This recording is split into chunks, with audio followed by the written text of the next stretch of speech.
살았고요. 그래서 동부는 빠삭하게 잘 알거든요. 동부는 거의 뭐 밑에 아틀란타부터 해가지고 다 살아봐서 직접 살아봤기 때문에 잘 아는 데고, 서부는 실리콘밸리밖에 사실 잘 몰라요. 실리콘밸리는 뭐 뻑하면 가는 데가 실리콘밸리니까 뭐 보스턴에 있어도 사는 것 같지는 않겠지만 뭐 1년에 몇 번씩 방문하는 데고 해서 뭐 거기 지리도 잘 알고 해서 그 실리콘밸리는 어느 정도 아는데, 제가 요번에 이제 15일 날은 LA로 가서 이제 LA도 좀 가끔 가는데 짜장면 먹으러 가지 뭐 벤처하러 가지는 않는. 그래서 그 실리콘밸리와 보스턴의 스타트 에코시스템인데 제가 뭐 이거를 다 지금 얘기한다는 것 같고, 그래서 정보를 드릴게요. 무슨 얘기냐면 이런 거에 대한 스타트 섹터가 하려면 요즘에는 미드업을 가서 보시면 가장 편해요. 미드업에 가면 이 분야에 있는 사람들이 다 개들이 하는데, 그래서 그 요거는 제가 자료를 올려놓을게요. 그래서 여러분 여기 사이트 정보가 있으니까 가서 보시면 되는데, 이제 실리콘밸리 스타트업에 보면 이제 가장 지금 활성화된 부분이, 저도 요거 직접 가봤고요. 아이디어 투 IPO라고 하는 요건데요. 요건 지금 여기 보시면 지금 22,000 멤버 정도 돼요. 그러니까 커뮤니티가 굉장히 크죠. 스타트업 커뮤니티가. 그럼 여기서 무슨 일을 하는지를 잘 보시면 돼요. 스타트업들이 필요한 걸 해주는 거지. 뭐냐면, 자, 벤처 캐피탈 패널. 결국에는 돈이 필요하죠. 그죠? 그러면 스타트업에 가장 필요한 건 돈이죠. 다 보세요. 펀드레이징 그 다음에 뭐냐면 다 캐피탈 펀딩. 그죠? 다 돈이에요, 돈. 자, 그 다음에 뭐냐면 피치 투 인베스터. 돈을 어떻게 받아낼 거야? 이거죠. 그죠? 그 다음에 이거죠. 어떻게 하면 성공적으로 피치를 할 거야. 다 이런 얘기죠. 여기는. 그래서 가장 스타트업들이 필요로 게 뭐냐? 펀드. 첫 번째죠. 그렇죠? 돈. 그래서 돈을 어떻게 구하냐라는 거를 인베스터와 서로 연결을 시켜주고, 그 인베스터들한테 어떻게 돈을 받아야 되는 스킬을 해주고, 그쪽에 커뮤니티를 만들어주는 것이 이거죠. 그 다음에 이거 이제 엔터프레너 스타트업들도 이거 똑같은 건데, 이제 보시면 이건 더 크죠. 36,000명 이상 되는 거죠.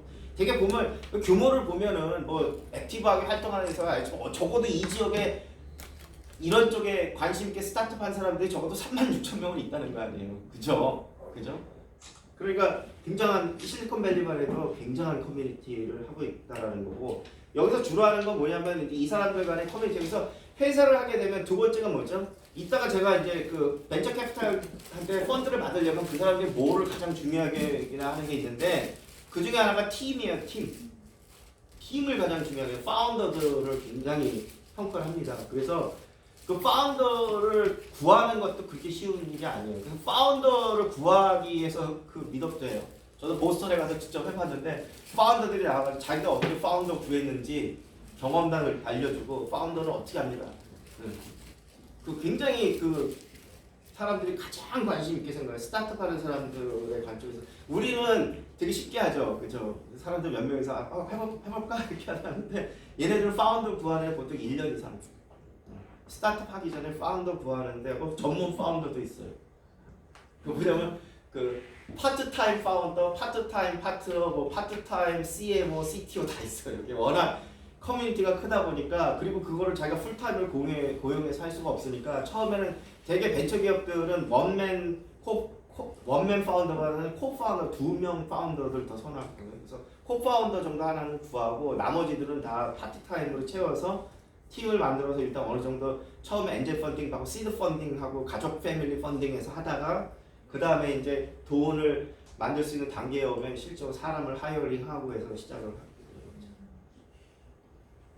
그 다음에 요거는 이제 블록체인 쪽에 보면 블록체인 파운더 클럽이라고 해서 샌프란시스코 실리콘밸리 이렇게 나와 있잖아요. 그래서 여기를 우리가 뭐라 하냐, 베이 에어리아라고 그래요. 그래서 링크드인 보면은 이제 샌프란시스코 앤 베이 에어리아라고 해요. 지역명이. 보스턴은 메트로폴리탄 에어리아 이렇게 얘기해요. 왜냐면 보스턴도 시내가 요만해요. 걸어서 끝과 끝을 걸을 수가 있어요. 근데 보스턴 하면은 그만 얘기하니까 주변에 있는 큰 벨트웨이까지 하는 걸 하는 거고, 여기도 우리가 얘기하는 이 샌프란시스코는 샌프란시스코가 있고, 그 다음에 실리콘밸리가 있고, 그 중간에 여러 가지 뭐 써니밸리라든가 여러 가지 뭐 이런 데가 있어요. 그래서 요걸 연결한 요거를 전체를 이제 베이에어리아 하고, 요 중간에 스탠퍼드 대학이 있고요. 그다음 요 위에는 이제 버클리 대학이고, 여기는 두 개의 축이 스탠퍼드 버클리가 이제 대학의 중요한 축을 하고 있고, 또 여기는 그래서 약간 문화가 틀려요. 약간 문화가 틀린 게 뭐냐면 미드업을 해보면 우리가 얘기한 블록체인 쪽에 크립토 쪽은 샌프란시스코 쪽이 많고요. 순수한 하드코어 블록체인은 이 실리콘밸리 쪽으로 이렇게 나눠져 있어요. 제가 왜냐면 저번에 한번 요 잔깨를 부리다 엄청 당한 게 뭐냐면 제가 로드쇼를 한다고 양쪽을 다 끌어모으려고 중간에서 했거든요. 딱 중간에서. 그럼 이제 거기 원원이라고 하는 고속도로가 있어요. 그러면 양쪽에 샌프란시스코에서 30분. 그리고 이제 밑에 그 산호세에서 와서 30분 거리에 아주 좁은 데다가 딱 했어요. 그렇게 했는데 폭망했어요. 안 와요 사람들이. 그러니까 하려면 그 사람들이 조언이 뭐냐 한쪽으로 하라고. 성격이 틀리다 하는 거. 그 다음에 뭐냐면 플라이데이 하면 안 되는데 저는 어떻게 생각했냐. 플라이데이 오후에 하면 전 보스턴 생각한 거죠. 사람들이 더 좋아할 거다. 왜? 왔다가 퇴근하면 되니까. 이렇게 생각했는데 실리콘밸리는 플라이데이에 재택근무만 돼요. 그래서 차들이 텅텅 밀고 아무도 안 와요. 집에 있으니까. 그러니까 플라이데이에는 데이타임에는 절대로 하면 안 되는 거를 몰랐어요. 저도. 실리콘밸리 안 사니까. 그런 거죠. 그래서 경험치도 굉장히 중요하다는 거죠. 그 다음에 뭐 여러 가지 뭐 비트코인 미트업도 있고 그 다음에 뭐 여러 가지가 있어요. 그래서 이런 것들은 나중에 한번 보시고 보스턴도 굉장히 활성화됐는데 커뮤니티가 그렇게 실리콘밸리만큼 크지는 않아요.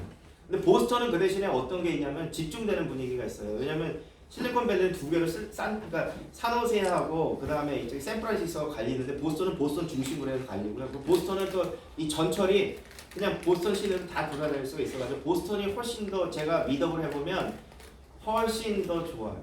그 참석률이 좋아요. 사람은 많지 않지만 참석률이 더 좋다는 거고. 그 다음에 크립토에 관련해서는 블록체인 쪽에서도 크립토하고 관련해서는 보스턴이 훨씬 더 활성화가 돼 있다는 거죠. 그래서 저번에 이제 저희가 우리 회사들하고 같이 해가지고 보스턴 블록체인 협회하고 해서 했을 때도 보면 금요일 날 오후에 저녁 6시에 했었는데요. 행사장이 꽉 찼어요. 80명 등록해가지고 거의 다 왔어요. 거의 다 사람들이 왔었고 금요일 날 미국에서 금요일 날 저녁은 헤아리거든요. 그다음에 뭘 한다는 거를 패밀리 타임이고 다 그런데 그럼에도 불구하고 왔고 그다음 보스턴 같은 경우에는 이 블록체인 협회장이 굉장히 또 로비를 잘해가지고 이 보스턴의 그 블록체인 데이도 만들고 그다음에 스트리트 하나의 이름을 그 뭐 블록체인 스트리트라고 하는 정도로 그렇게 활성화가 돼 있다는 거죠.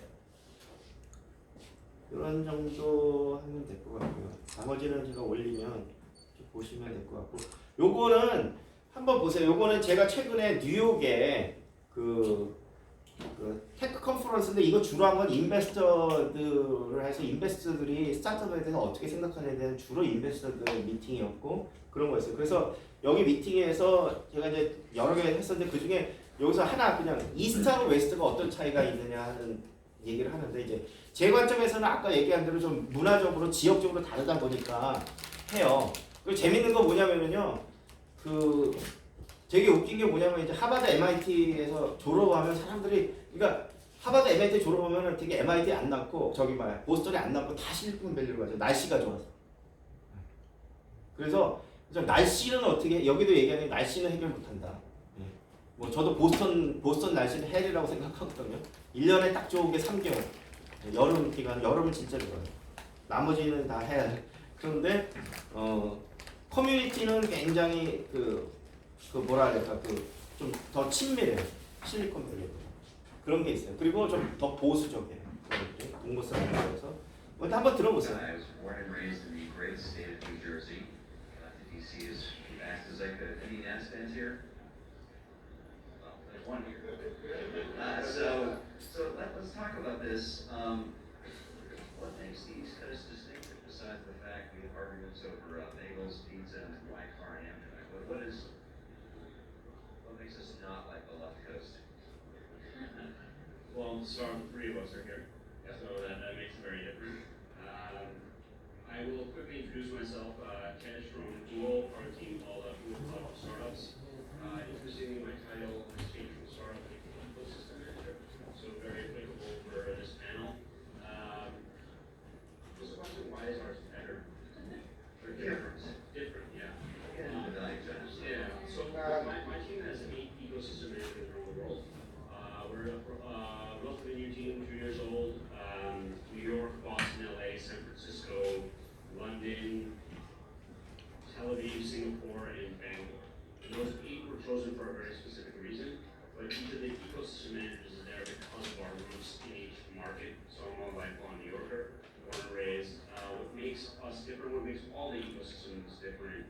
usually comes down to 3 things. One is talent, people starting companies, capital, investment coming in, and customers.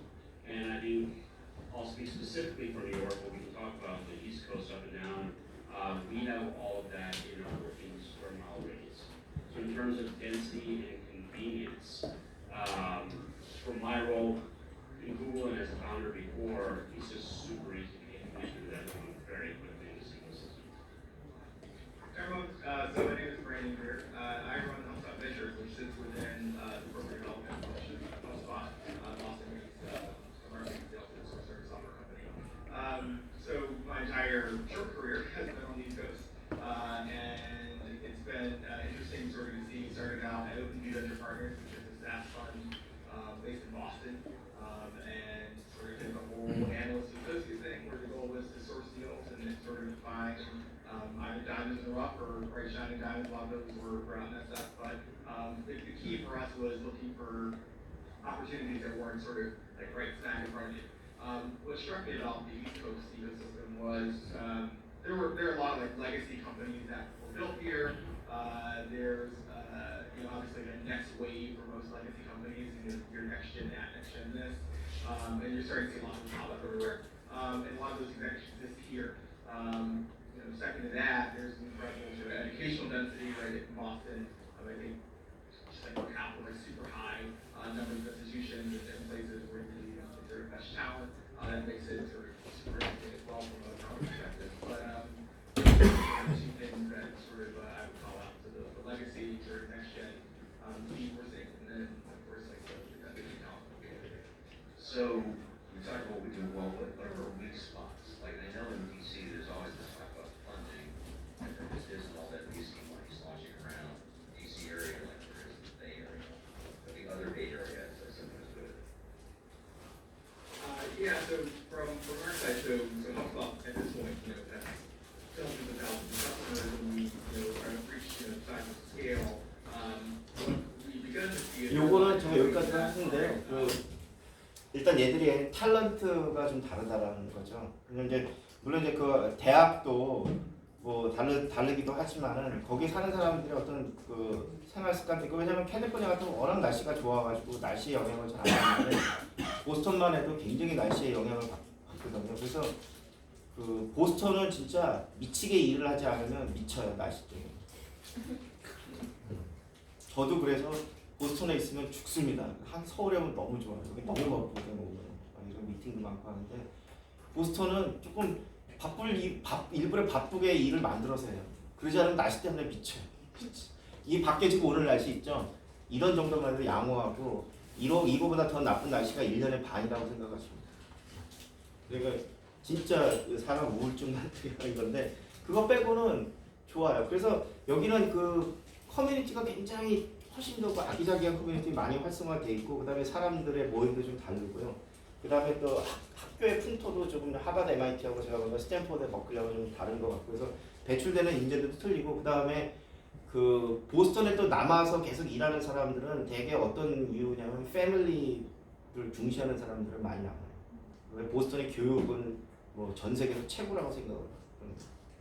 저도 이민을 보스턴에 아무도 연고가 없는 데를 제가 15년 전에 그냥 우리 식구들 데려가지고 딱 이민 갔거든요.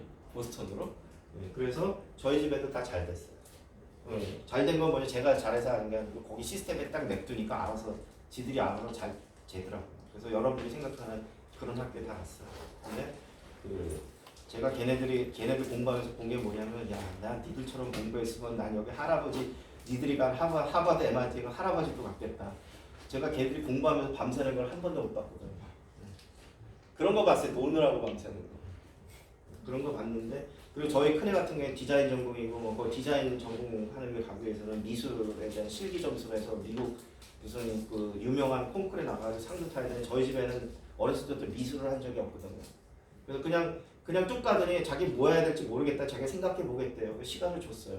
그래서 고2, 여기로 치면은 이제 거기는 이제 고등학교 4학년이니까 여기로 치면 고1 때 나는 아무래도 미술에 그러니까 뭐 자기가 좀 있는 것 같대. 그래?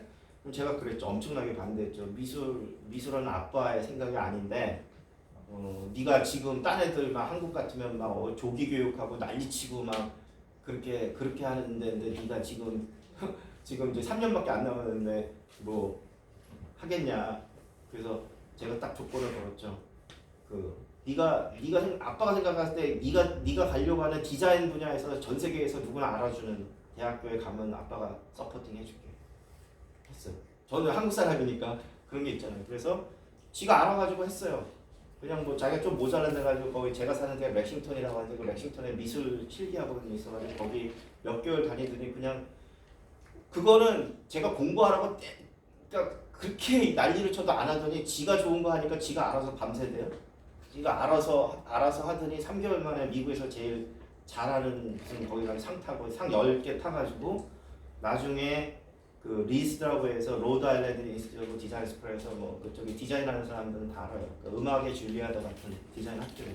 근데 한국에서 온 학생들이 많은데 다들 어렸을 때부터 학원 다니고 우리 홍대 가듯이 그렇게 하는 애들이에요. 다.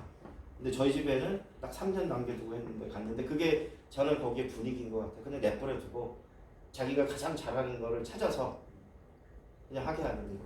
저희 큰 애는 지금 하버드에 있다가 MIT로 옮겼거든요. 그래서 걔도 제가 뭐 했냐? 제가 이제 처음에 미국 갈 때 한 거 뭐냐면 저도 흑수저거든요. 그래서 제가 아까 이제 솔직히 여기 오기 전에 어떤 분 한국의 그 칩 쪽에 비즈니스 하시는 한 30년 하신 분하고 밥 먹다가 이제 우리나라 지금 코인 비즈니스 하면서 어떤 회사를 갔더니 한 코인으로 해서 한 150억 당기고 그다음에 그다음에 스캠하고 그다음에 한 40억 당기더라고. 근데 우리가 만난 게 벤처 캐피탈한테 10억 달라고. 우리 최근에 하이퍼레저라는 기술 개발했는데 거기다 칩에다 붙여가지고 인베드 칩으로 해서 어플라이 솔루션으로 만들면 세계적인 경쟁력이 있겠다. 네. 그게 제가 이제 열통 터졌던 이유가 이제 어떤 그 조선비즈에 그 어떤 사람이 있는데 제 대학교 후배기도 하고 해서 그래서 거기 이제 최근에 뭐 거기 그 커뮤니티 사이트에 하이퍼레저 그 페이스북 하이퍼레저 그 미덕이 있거든요. 거기에 와가지고 자기가 1년 동안 연구원인데 하이퍼레저 쪽을 정진하기로 했다. 좋은 아이디어에서 그래서 제가 우리 미덕에 제가 다음 주에 합니다. 제가 하이퍼레저의 신기술 해서 우리 국산 기술 획기적인 거에서 발표합니다. 그랬더니 지금 싱가포르에 가 있더라고요. 거기 가서 핀텍 가가지고 남의 나라 하이퍼레저 얘기 열심히 하고 있더라고요. 그래서 승질 나가지고 우리 한번 제대로 해서 우리 기술이 그러니까 그분하고 저하고 공감되게 뭐냐면요. 한국 사람들이 한국 기술 갖고 얘기하면요. 국산화 하는데 돌아보지도 않아요. 지 선배가 얘기했는데도 지는 저 싱가포르에 가가지고 다른 나라 블록체인 기술 얘기하고 앉아있어요. 진짜 승질이 나가지고 그러면서 이제 벤처 캐피탈을 만났거든요. 오늘 사실은 해서 시드 펀딩 10억만 해달라고 우리가 하겠다고 했더니 뭐 어쩌저쩌고 하면서 뭐 처음에 뭐 프로포 컨셉 해야 되니까 뭐 네가 뭐 하고 해서 내가 그럼 2억만 땡겨라. 뭐 나도 30년 경험 그분도 30년 경험 못 믿냐. 그래도 돈이 돼야 뭐 어쩌지 이런 얘기하고 있는데 이제 갑자기 그래서 코인 비즈니스 얘기가 나왔는데 어떤 애는 뭐 몇천억 땡겼더라. 그러니까 이제 그분하고 저하고 와 우리는 지금 10억 달라고 이 벤처 캐피탈 앞에서 이지랄하고 앉아 있는데 누구는 코인 갖고 뭐 땡겨가지고 어디 가가지고 먹튀하고 막 그런 얘기하면서 씩씩거리고 있었지만 그 슬픈 현실이 왔는데 저는 30년 했거든요. 그래서 뭐 저는 이제 자랑스러운 거 뭐냐면 제가 뭐 미국에 가서 자랑스러운 게 아니고 우리 집 애들이 적어도 페어 플레이를 하는 걸 배웠다는 거예요. 한국이 가장 지금 이슈가 되는 게 뭐죠? 페어 플레이 안 하잖아요. 다 뭐 조공 뭐 이런 게 다 뭐예요? 페어 플레이 안 하잖아요. 근데 저희 집 애들은 페어 플레이하고 여기서 얘기하는 돈 안 쳐발랐고 물론 이제 제가 보스턴에 사느라고 리빙 코스트 엄청 많이 받았습니다. 제가 엄격하게 벌어서 하긴 했지만 그거 안 들어갔고 페어 플레이하고 해서 다 여러분들이 생각하는 좋은 학교 가서 다 졸업하고 했다는 거. 그게 저는 이제 또 하고 싶은 게 뭐냐면 우리 스타트업들이 그렇게 가서 잘할 수 있다는 거예요. 그리고 저 같은 경험 있는 사람들이 있거든요. 그래서 같이 해보면 될 수 있다는 거. 여기 제가 나중에 올릴 테니까 뭐 Accelerated Incubator Startup Program 이거는 구글링하면 다 찾을 수 있는 거예요. 그래서 제가 안 올렸지만 이런 얘기하고. 근데 보스턴에 가서 이제 요게 제가 가장 승질이 나면서 해보고 싶은 게 뭐냐면 중국 애들은요 이 스타트업이 중국 애들이 만든 거예요. 중국 애들은요 보스턴에 와가지고 엄청 살랑살랑 돼요. 거기 있는 애들 빼가려고요. 그래서 이렇게 인큐베이터 만들어가지고 무료로 막 주고 하는데요. 소위 블록체인 강국이라고 하는 한국은 관심이 없어요. 그런 게 좀 아쉽다는 거예요. 제가 저번에도 가가지고 보스턴 블록체인 협회하고서 한국에 대한 걸 알리고 우리도 이런 거 하고 싶어서 제가 한국 커뮤니티에다가 이런 거 좀 해보자고 했는데 아무도 토큰 비즈니스를 해야지 호응할 것 같은데 저도 다단계들 많이 들어가가지고 어떻게 하면 혹 하는지 알거든요. 저 그런 비즈니스 모델 만들 수 있는데 제가 내일 그 비즈니스 모델 만드는 것도 강의할 거예요. 몰라서 못하는 게 아니고 양심에 찔려서 못하는 건데 그런 현실이라는 거죠. 그래서 이 정도만 얘기하고요. 다음에 마지막으로 이제 여러분들 가장 관심 있는 인베스트먼트 쪽 얘기를 하고 그 다음에 우리 양 대표님이 실질적으로 우리 기업이 얼마만큼 가서 그 잘했느냐 하는 거를 보는데 요거 이제 VCN 엔젤 인베스트먼트인데 그 첫 번째 책을 하나 소개해 드릴게요. 이거 제가 읽어봤는데 그렇게 뭐 한국 번역판도 나와가지고 제가 읽어봤는데 뭐 그렇게 뭐 감동적이진 않는데 그래도 이 분야에서 벤처 캐피탈 하면서 스타트업들을 키워냈던 사람의 경험담이니까 이 사람이 얘기하는 게 인베스트먼트 키 아젠다 인베스터 쪽에는 뭐가 가장 이슈가 되느냐 하는 거를 한 거예요. 가장 이게 똑같은 얘기하죠. Financing your startup. 그죠? 돈이 가장 중요한 거죠. 그죠? 그 다음에 이제 그렇게 가기 위해서는 어떠한 기업을 만들어야 되느냐는 기업 구조에 대한 얘기를 하고 있어요. 그래서 이 사람이 얘기했던 거를 제가 인베스터들이 실제로 어떤 얘기를 내뱉기로 해요. 자, 우리가 인베스터한테 가서 마음에 들어가지고 돈을 받으려면 그 사람들이 어떤 기업을 찾고 있는지를 알아야 되죠. 그렇죠? 이제 그 사람들에게 키 석세스 팩터가 뭐냐면 amongst all the various KPIs that are out there that companies can strive towards and work towards and build towards, are there some locally across different sectors, across different models that you would look at as anyone could go towards, regardless of stage of entry? This is time to question because we're actually doing that now. We're evaluating our full history of over 100 investments, looking at what's worked and what's not worked. And so I'll get to that answer in a second, but maybe just to bring this together, so we've got early stage and growth stage. And I was teaching a seminar in Nigeria about equity investing, and we had a wonderful group of entrepreneurs and investors in the room, and so we get to this critical point in we're planning for exits, and one gentleman got up and he started out by saying, failing to plan is planning to fail. And I love that. He got a standing ovation, and that stuck with me ever since, because whether you are just starting out a business or whether you're looking to exit a business, thinking about an exit from the very beginning, thinking about what it's going to take to succeed at the very beginning, I think is critical. So you could have an evolution. There are different times, different stages where, look, in the beginning, you're just focused on getting users. Then you're looking at getting revenue, and then you're looking at profitability. One of the things I would encourage you to do within your industry is to start out by looking at an annual report of a company that you think is an analog to your business that's already public. Look at how they talk about themselves. What are their key metrics? And at the end of the day, it all comes down to, do you have a strong basis for growth? And does that yield a valuable business? Value is ultimately determined by profits and cash flow. Now, each company, each industry will have a set of key revenue drivers and key cost drivers. So when you read the annual reports, they will talk about what is underlying their business that drives revenue and drives profits or good economics. So that's where you get the maybe customized view. But at the end of the day, investors that are going to pay a lot for your business, they're going to be looking for, can this be a big company, and can it be a valuable business? Well, so to your question, we've looked across our different sectors, and one of the things that we've been looking at is, what is a test? You hear a lot about product market fit. What is a test of product market fit? And so one of the things that we're coming to 중요한 얘기는 is product looking at market a fit. measure of growth efficiency index.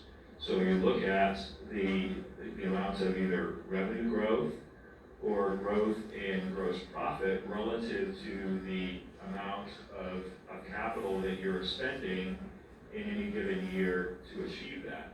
And if you've got product market fit, then we should be seeing that growth efficiency index improving over time. So the amount of revenue that the ratio of revenue or gross profit that you're bringing in relative to the underlying costs should be getting better. If it's not getting better, and oftentimes actually in this current environment, it's actually getting worse because you have more capital going after ideas, then ultimately a growth stage investor and ultimately a buyer is going to be looking at the ability of to convert capital into value, and that's growth and that's profitability. So slightly.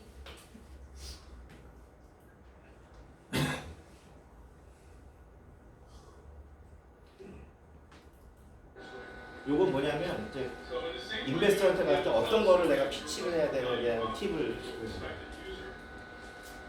You have to be able to tell an investor why your business is super exciting, and you have to be able to do that quickly.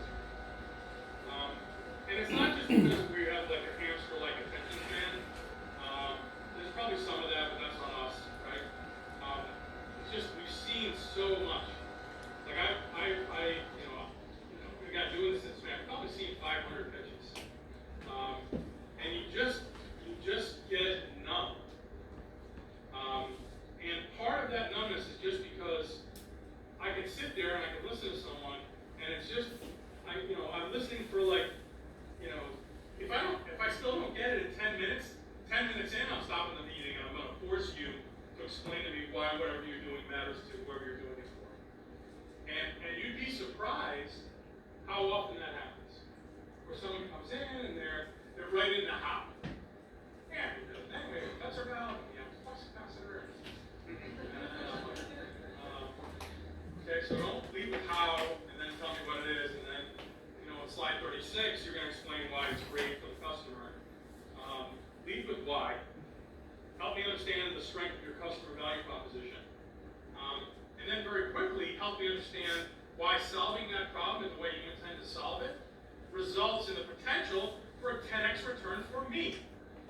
I'm doing a sales training event tomorrow, and one of my sort of cheesy dad jokes is always, customer's favorite radio station is WIIFM, which is what's in it for me.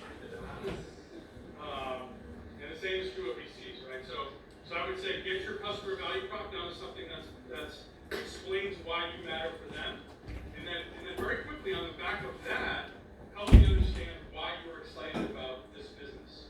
Why does it offer the potential for geometric accelerated growth? Why are the margins fantastic? Why is it a huge growth opportunity? What has changed in the world to make now the time to go and do this? Is it that the price of the power consumption of Bluetooth chips is falling through the floor and now like this? Is it AI? What is it? I'm looking for that. Is it blockchain? Is it whatever? And again, VCs are kind of cheap. Like everything we're looking at today is blockchain, AI, material science.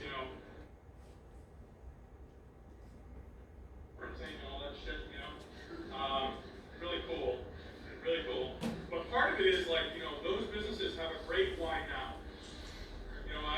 Whether you're a seed investor or a Series A person like myself, I'm asking myself a series of questions when you're in the room and I'm wrestling with them after you leave. And they are, the first one is why this? Why is this a market opportunity that is exciting? An acute problem that lots of people in the world have, something worth citing, worth solving, with other people's money. The second question is why them? If this is a big opportunity, then you're not going to be the only person chasing it. And I can only bet on one horse. So you have to convince, why you? The best reason is always intimate familiarity with the customer problem. 여기가 굉장히 지금 중요한 포인트라는 게 뭐냐면 대부분의 사람들은 뭐냐면 why there is opportunity 뭐냐면 opportunity에 얘기를 많이 하는데 그게 왜 나에게 opportunity에 대한 거를 확실하게 얘기를 못해. 제가 왜냐면 최근에 이제 그 코인들 얘기하는 이제 어느 데 가가지고 이제 그거는 이제 그 보석 트레이딩에 대한 거라서 코인을 만드는 회사인데 이제 열심히 설명을 하는 거예요. 설명하는데 뭐 보석을 갖고 원석을 이렇게 해서 어디서 가공을 하고 이거를 어디다 트레이닝하고 하면 수익률이 얼마고 그래서 이걸 갖고 코인으로 해서 돌려주고 해서 뭐 코인을 마스터 노드로 해가지고 마이닝을 돌려주고 어쩌고. 근데 제가 딱 한순간에 이건 스캔이다라고 어디서 느끼겠습니까? 이 똑같은 거죠. 오케이. 그러면 그렇게 그런 보석 트레이딩이 오퍼튜니티가 있고 너희 같이 생판 보석 트레이딩을 하지 않은 애들이 들어가서 그렇게 수익률을 올릴 정도면 이 세상에 돈 투자할 데 없어가지고 눈이 빨개서 찾고 다니는 사람들이 그렇게 세상에 많은데 그럼 그 사람들이 그런 진짜 수익률 비즈니스를 가만 놔뒀겠느냐는 거죠. 그러니까 그걸 냉정하게 따져보면 왜 코인 하는 사람들이 뭐 이렇게 해가지고서 내가 수익률 이렇게 해가지고 올려줄게. 그러면 그냥 냉정하게 따져보면 돼요. 그래? 그럼 원래 사업이 그렇게 수익률이 좋고 하면 그럼 이거 설명해야죠. 그러면 너가 하면 성공하는데 그럼 기존에 왜 딴 사람들 성공 못했냐라는 걸 따져요. 보면 딱 알거든요. 여기서 딱 얘기하는 게 그거예요. 키포인트는 뭐냐면 내가 오퍼튜니티를 얘기하지만 왜 그 오퍼튜니티를 왜 내가 잡을 수 있느냐에 대한 걸 명확하게 얘기를 해줘야 된다는 게 키포인트였고요. 시간이 없어서 제가 이 다음 팁도 굉장히 좋거든요. 그래서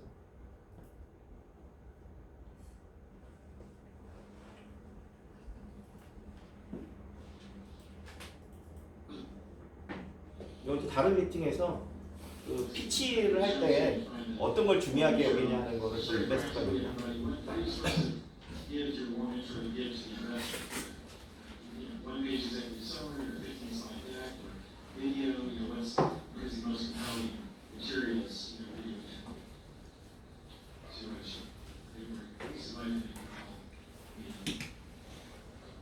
Typically for us, it's literally 4 or 5 pages, succinct. But then there's always the backup. So you got the 4 or 5 page. This is what it is. But then in your notebook or whatever you got something else there. So we had a pitch recently that 4 or 5 page was a fintech. Went through 4 or 5. It was pretty interesting. It was like, yeah.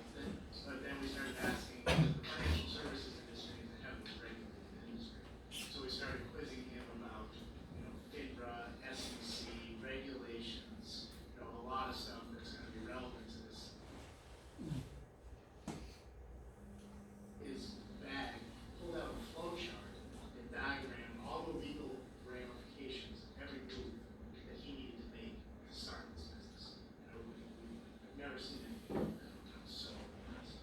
여기는 뭐냐면은요, 그 발표 자료는 되게 5페이지 정도로 그 저희가 저번에 갔을 때 인베스터들 그 피칭 하는 거에서 피칭 팁 하는데 교육도 뭐 이렇게 시켰는데 되게 이제 요약만 해서 그리고 되게 그 인베스터 피치는 5분 이상 안 주거든요. 그래서 되게 대부분의 사람들이 이제 기회를 놓치는데 딱 5페이지 정도 이하로 해서 그 가장 전달하고 싶은 것만 전달을 하되 키포인트는 뭐냐면은 백데이터를 항상 갖고 있어라 하는 거고 특히 이제 그것이 우리가 얘기하는 규제 산업하고 관련된 데에서는 그 규제에 대한 대처 방안을 어떻게 할 거에 대한 것들을 갖고 있어라 하는 게 가장 저기 아니라 특히 이제 뭐 가장 규제가 심한 데는 저기죠 금융 쪽, 파이낸스 쪽하고 그다음에 제약, 그죠 의약품 쪽이니까 그런데 인볼브하는 쪽에서는 이제 이런 것도 알고 있어야 하는 거고. 근데 요거는 이제 밸류에이션 우리가 이 밸류에이션 외에는 투자를 받으려면 기업 가치 평가를 해야 되는데. 이 기업 가치 평가를 어떻게 하느냐에 대한 걸 하는데 딱 한마디만 여러분들이 알고 있으면 돼요. Valuation companies, and how do you bid on preferred equity financing, or try to enhance or cap? Maybe you want to accept the deal with just discount on another city cash cap. How do you figure that out? Just give them anything that you can. Firstly, at the seed stage, I hate the term valuation. You can't do any of the standard B-school. 이거 오늘 왜 컴퓨터가 이렇게 자꾸 죽지? 비가 와서. 그런 거? 제 컴퓨터에 이런 이상한 행동을 해준 적이 없었는데 접속이를 And so what you have to do is look at the price of companies with a similar risk reward profile. And they can be in entirely different 근데 여기 이제 제가 요약을 하면 이런 거예요. 우리가 텀시트라고 얘기한 게 아니라 우리가 가장 이 스타트업들이 밸류에이션 하면서 뭐 하냐면 프로젝션을 해요. 저도 그런 거 많이 봤거든요. 뭐 우리가 앞으로 이렇게 해서 시장을 만들면 이렇게 제품을 만들어 시장을 만들어 가면은 뭐 제품 원가가 얼마고 어쩌고 저쩌고 해서 뭐 우리가 얘기하는 마켓 디스카운트로 해서 뭐 하면은 뭐 우리가 얘기하는 퓨처 그 해가지고 네트 프렌드 밸류를 계산하면 얼마입니다. 딱 이런 거 하지 말라. 다 이 사람들이 뭐라고 다 가정이라는 거죠. 다 되면 되는 얘기니까 얘기하는 게 뭐냐면 그러니까 이퀴벌런트한 마켓에서 이퀴벌런트한 비즈니스에 이퀴벌런트한 리스크를 가지는 회사를 찾아서 거기에 대한 밸류를 제시하는 거예요. 그냥 팁이죠. 힘들게 만져가지고서 뭐 우리가 매출을 이렇게 하고 5년 후에 이렇게 성장하고 해서 뭐 해서 뭐 어쩌고저쩌고 우리가 얘기하는 B스쿨이라는 게 비즈니스 스쿨을 얘기하는 거죠. 비즈니스 스쿨에서 배운 그런 게 아니고 우리가 원하는 거는 실제로 네가 얼마 정도에 되는 건데 가장 그걸 하는 건 컴페러블 인더스트리, 컴페러블 마켓, 컴페러블 리스크에 갖고 있는 걸 찾아서 그거하고 너를 비교해서 이런 정도 되겠다고 얘기해요. 팁이죠. 이건 이제 AI 쪽인데요. 그런데 요즘에 제가 느끼는 게 워먼 파워입니다. 요즘에는 벤처 캐피탈들도 여자들이 굉장히 잘해요. 이분도 보스턴에서 가장 AI 쪽에 펀드레이징 많이 하는 사람이에요. 그냥 그러시죠. 보라고 이렇게 분위기가 이렇게. Would love to get your thoughts just on, your perspective as an investor in AI, and what should an AI company look like today? What are the promises, product regulations? How do you sort through sort of these, crazy expectations, superficial stuff from like what's reality? Thank you, Andy. We're just looking forward to getting together, so this is exciting to be doing the chat together. Fundamentally, as you pointed out, I think the days of AI and the cycles have come and gone from the GoFi days to today. I think this fundamental change and excitement, if you will, and noise in the system as well around present day AI really has its roots on the breakthroughs that we've seen around learning. So that in academia 2006 and then adoption 2012 onward, even though we're still now looking in the early days of adoption. But also it's driven by the fact that cloud has enabled us to be able to manage and store a lot more data than we previously did, and we have a lot more data than we previously did. By sheer fact that connectivity is now pervasive, whether the devices everywhere, sensors everywhere. So just the volume, the diversity, the veracity of data is higher. So at that point, you have the components, if you will, processing power, cheaper, better, faster, data available, algorithmic breakthroughs. And then, as we look back 10 years from now, I suspect. 대충 여기까지 하고 이제 제가 요거를 했던 배경은 뭐냐면 이 뒤에 어펙티바라고 하는 회사가 MIT에서 스핀아웃된 이모션 AI 쪽에 미국에서 제일 잘 나가는 이 회사입니다. 그래서 이 또 재밌는 거 뭐냐면 MIT 스핀아웃이 AI 쪽에 굉장히 많은데 여성 파워가 굉장히 세요. 최근에 그 뱅크럽 했지만 지보라고 하는 AI 로봇 쪽 하던 쪽도 그렇고 이 어펙티바도 다 파운더들이 여자들이에요. 그래서 AI 시대에는 여성들의 파워가 이제 뭔가 달라지는 그런 쪽이 되는 것 같고 우리나라도 지금 여성 파워가 블록체인에 나타나는 인플루언서, 그죠? 그 양대 이 기술 쪽에서 여성 역할이 두드러지고 있다는 거고요. 요걸 한번 보세요. 요거는 뭐냐면 블록체인 인베스트먼트 쪽인데 여기는 좀 암울한 얘기를 하고 있어요. 이 사람이 딱 우리가 금년 초에 블록체인 윈터라는 얘기를 많이 했어요. 작년에 비트코인 가격 확 떨어지고 ICO 완전 망하고 그래가지고 그 금년 초에 거의 뭐 인베스트먼트가 스탑이 돼가지고 블록체인 윈터였는데 그때 인베스트먼트 어떤 얘기를 하고 있어요?